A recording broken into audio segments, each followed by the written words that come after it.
Hi hello welcome to Andhraprabha. Assembly ఎన్నికల వేళ AP రాజకీయాలు ఆసక్తికరంగా సాగుతున్నాయి. ఓవైపు వైసీపీ సుదీర్ఘ కసరత్తు చేస్తుండగా టికెట్లు దక్కని పలువురు నేతలు జెండాలు మార్చేస్తున్నారు. ఈ క్రమంలోనే మైలవరం ఎమ్మెల్యే వసంతకృష్ణ ప్రసాద్ వైసీపీని వీడారు. చంద్రబాబు సమక్షంలో టీడీపీలో చేరారు. హైదరాబాద్లోని చంద్రబాబు నివాసానికి వెళ్లారు వసంతకృష్ణ ప్రసాద్.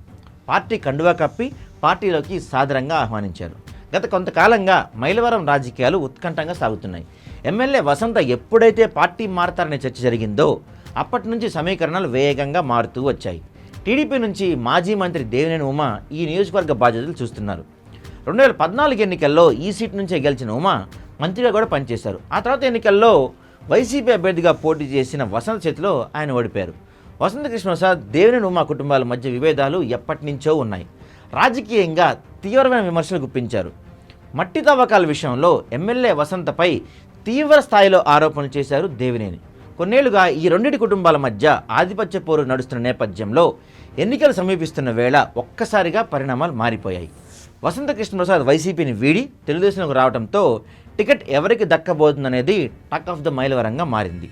వైసీపీని వీడి తెలుగుదేశం పార్టీలో చేరిన వసంతకృష్ణ ప్రసాద్కే టికెట్ దక్కవచ్చనే వార్తలు గట్టిగా వినిపిస్తున్నాయి. మరోవైపు దేవినేని మాత్రం వెనక్కి తగ్గడం లేదు. తాను మైలవరం నుంచే బరిలో ఉంటానని చెప్తున్నారు. అయితే ఇప్పటికే పార్టీ అధినాయకత్వం ఇరు నేతలతో చర్చలు జరిపినట్టు తెలుస్తుంది. మైలవరంలో వసంతను బరిలో దింపి దేవినేనిని మరో చోట పోటీ చేయించాలని టీడీపీ అధినేత చంద్రబాబు భావిస్తున్నారని విశ్లేషణలు వినిపిస్తున్నాయి. వసంతకు టికెట్ కేటాయిస్తే దేవినేని మద్దతుగా నిలుస్తాడా, వేరే నియోజకవర్గం నుంచి పోటీ చేసేందుకు ఆసక్తి చూపుతారా అనేది తేలాల్సి ఉంది. దీనిపై మనకి త్వరలోనే క్లారిటీ వచ్చే అవకాశం కనిపిస్తుంది. మరోవైపు మైలవరం నియోజకవర్గంపై ఫోకస్ పెట్టింది వైసీపీ అధినాయకత్వం.